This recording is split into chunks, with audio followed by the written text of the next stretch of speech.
Hey guys, happy Wednesday to you. Hope things are going well for you.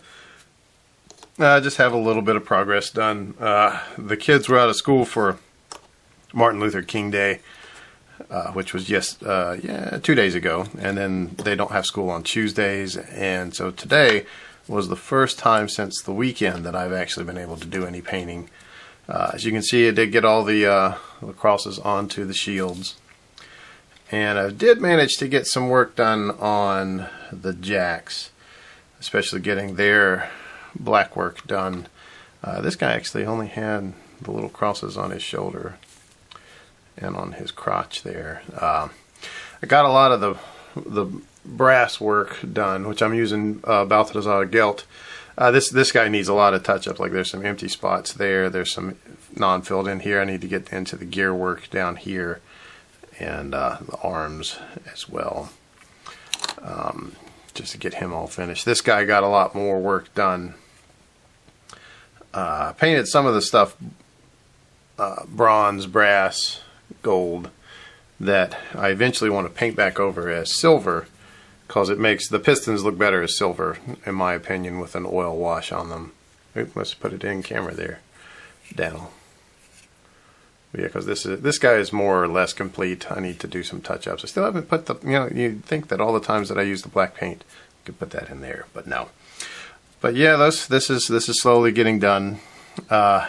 These guys really need their external dipping, the Army Painter dip on them, so I can go back through and put on the last coat of white and the last coat of red and touch up all the stuff, get them all finished up to where they look like their Lord and Master. But it's so cold here. It is currently in the like 21, 22 degrees Fahrenheit, which Celsius is like -3, -4, -5, somewhere around in there. I'm not good at conversions. I really need to.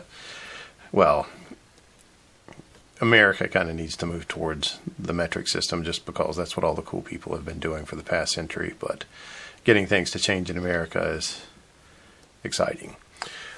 But yeah, it's been too cold for me to go out in the garage and dip these. I'll have to do it probably inside. I'll have to boot up the airbrush thing and the hood and get that all finished up.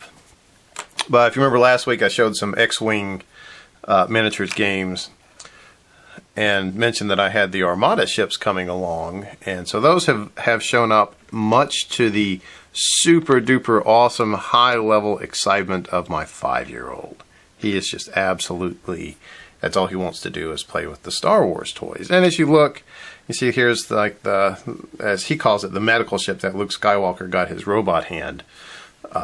That's a an escort frigate for the Rebellion. You've got the Corvette that Princess Leia was trying to run away in and yield. It's not exactly a blockade runner. It's a little bit larger. But, and then, and they've got Imperial ships too. You've got, like, here's a blockade, or a fast Imperial Raider. And if you look at them, I mean, the detail on them isn't bad for the size. And they're already painted, which, I've actually seen a lot of people who say, oh, these things need painting. Especially like the stands of X-Wings, which are just, brown X-Wing plastic. The same for the TIE Fighters. But I look at it, it's like I bought these already painted so I don't have to paint them. And also so that if my 5-year-old does break them, I just have to replace them. I don't have to replace them and then paint them. And this is a heavy attack cruiser for the Rebellion. And they do have, and I do have, Imperial ships. And you've got like the mid-level. This one and these two ships, and then a couple stands of X-Wings and TIE Fighters come with the starter set, which will run you about $100 if you buy it full retail. I found a starter set on Amazon for $70 and bought it, and that was a good buy. And if you look, I mean, looks like there's a little bit of weathering on top of this. I don't know if the camera's going to pick it up. But it looks like they do like an oil wash over everything and then coat it. And you can get into bigger capital ships like the Mon Calamari cruiser from the Return of the Jedi, which, you know, you can do all your "it's a trap" quotes. But yeah, I mean, that's a pretty big model for, you know, for the scale. But it's nothing compared to the Imperial class Star Destroyer, which honestly, this is why I bought it. I mean, this is why I got into this one, is because of the giant Star Destroyers. They're just pretty damn cool. And you can find, like, miniwargaming.com, they run several of these Armada games, and you can see how they go. And the rules, while not overly simple, they're nothing like, say, Warhammer or 40K, or even they're more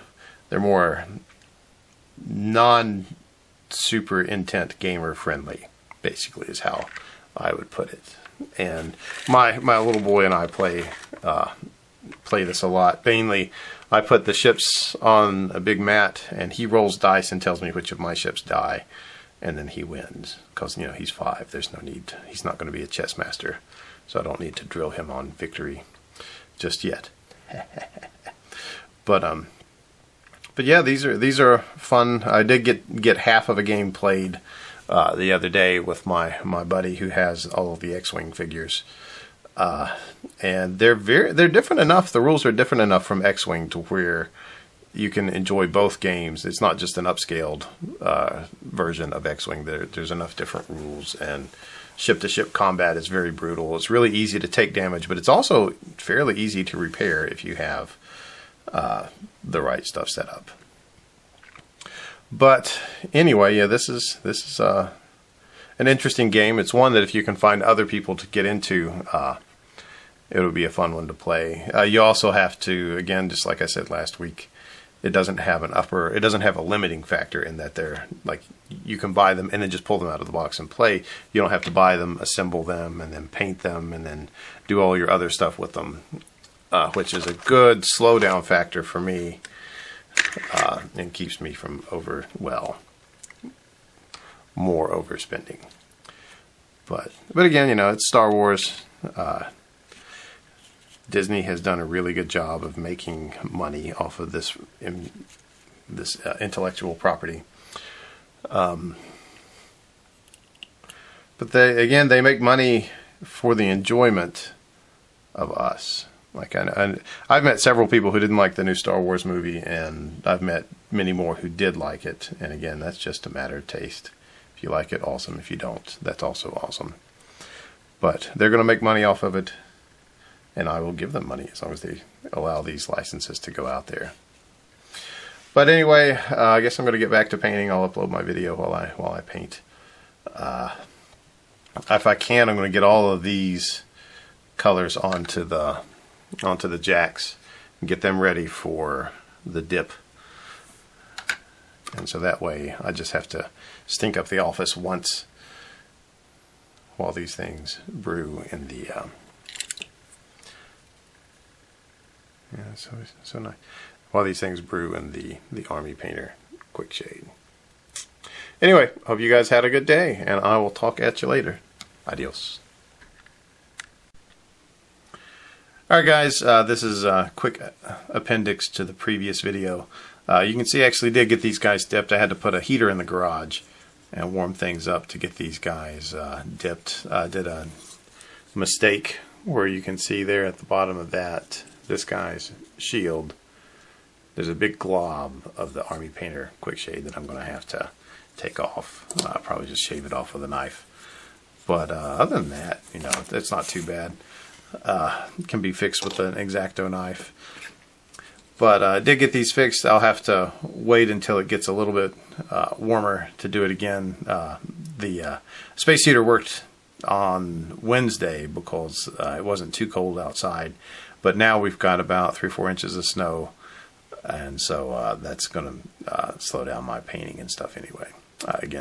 Anyway, that's just to show a little bit of what else I've got done. And once it gets warmer, or I can warm up the garage again, I'll get these guys hit with dull coat and then finish up the paint jobs on them. Anyway, hope you guys are having fun. Goodbye.